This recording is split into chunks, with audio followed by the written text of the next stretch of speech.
Salut tout le monde, happy Monday, and welcome to the very 27th episode of Squad Vlogs. Today I am going to be doing a Joyce style video, just a short, simple little video where I go through and I highlight all of my lines for the play that I'm in. In case you aren't aware, I'm going to be in a production of Midsummer Night's Dream here at Kenyon. I'm very excited.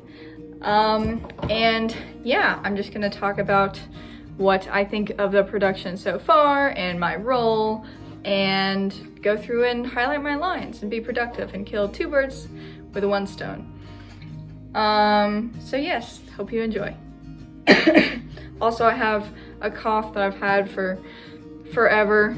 It's gotten worse this past week. It's not COVID. I've tested negative like 10 times. I don't know what it is. It really is disastrously bad, but you're just gonna have to suck it up.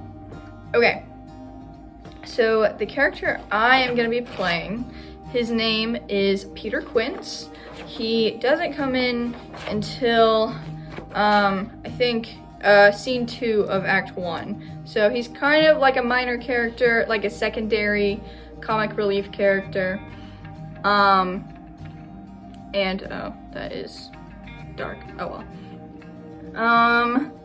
But he's really cool. I really vibe with the character.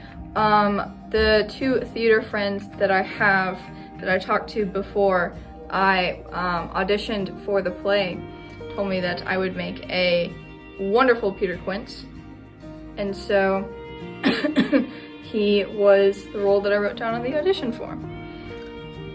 And Peter Quince is one of what is called the mechanicals in the play, meaning that he is the part of a group of a bunch of workers in Athens, where the play is set, and he is actually putting on a play of his own, like within the Shakespeare's play, so play within a play sort of plot. Very exciting.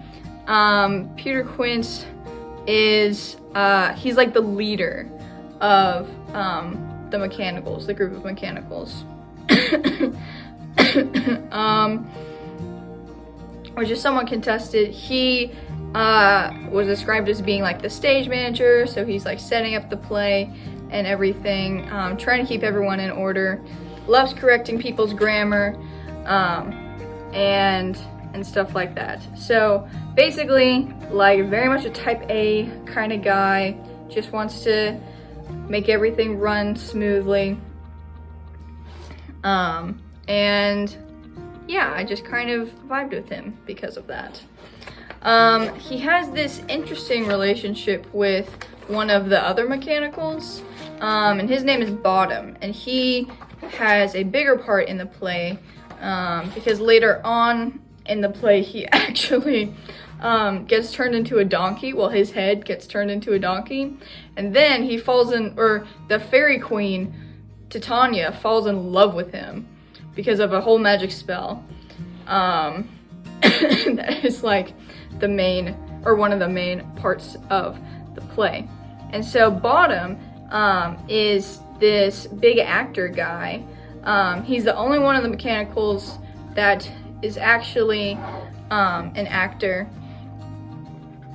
or at least believes he is. It really depends on interpretation as to whether or not he is full of himself or if he is actually really good. But him and Peter Quince in the first scene have this interesting relationship where it's kind of a back and forth, and Bottom is trying to take over, and Peter Quince is like, hey, yo, I'm in charge. Like, we need to chill here.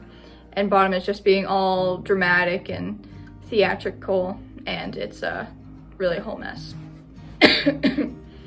Later on in the scene, or later on in the play, they are rehearsing at, like in Peter Quince's backyard or in the forest or something. And Puck, who is one of the fairies, kind of like the main fairy, comes in and is very mischievous. And so he starts messing with the mechanicals, and that's when he turns Bottom's head into a donkey's head. You might know Puck if you know the play. I'm sure you would. But if you have seen Dead Poets Society, great film, Puck was the character that Neil played, and you can actually see his final monologue, which is the last line of the play, is in Dead Poets Society, and that's the one that he gives on stage right before his father goes and takes him home. So yeah. I would say for me, so it's interesting being a part of this play because I have not had much theater experience at all. I used to be in a show when I was in 4th and 5th grade. I was in drama club at my elementary school, and that was a wonderful time. I really enjoyed it. Shout out to Miss E. She wrote all of our plays that we performed. It was such a fun time, but I ended up dropping it when I was in middle school and high school because I did other things like chorus and orchestra, and I didn't have as much time for theater, but I always have had an appreciation for theater as a whole. So when I saw that they were doing Midsummer Night's Dream here at Kenyon, I was really excited. I've always felt kind of drawn to this play, and just because of the whole magic fairy vibe of it is something that is super interesting to me. And I was like, you know what? Why not? Why not just go ahead and audition for it? And so I did, and I got in. Very exciting. I actually am very happy with the part that I got. I feel like it's a good amount of, like, I don't have an overly, like, too many lines to memorize, but it's also, like, not a tiny part. Of course, there are no small parts, only small actors, such as myself. Yeah, it's just, you know, kind of shorter lines throughout, a lot of back and forth with the mechanicals, and then I have a longer prologue at the end of the play. So, exciting stuff. Okay, I think I went through and got everything. Here is the monologue I was talking about, Puck's monologue. It's actually what I memorized for my audition, and so for this play, so have a good relationship with it. But anyways, that is it for me. Short video this week, like I said. Oh, my question of the week, question for the squad. Because this is a simple video, I just wanted to extend a simple question. And in effort to try to stay on theme, I wanted to know, what is everybody's favorite Shakespeare play? If you have one, let me know what it is. Is it one of the ones we read in high school? Do you even like Shakespeare? Let me know your thoughts either in your videos later on this week or in the comments down below.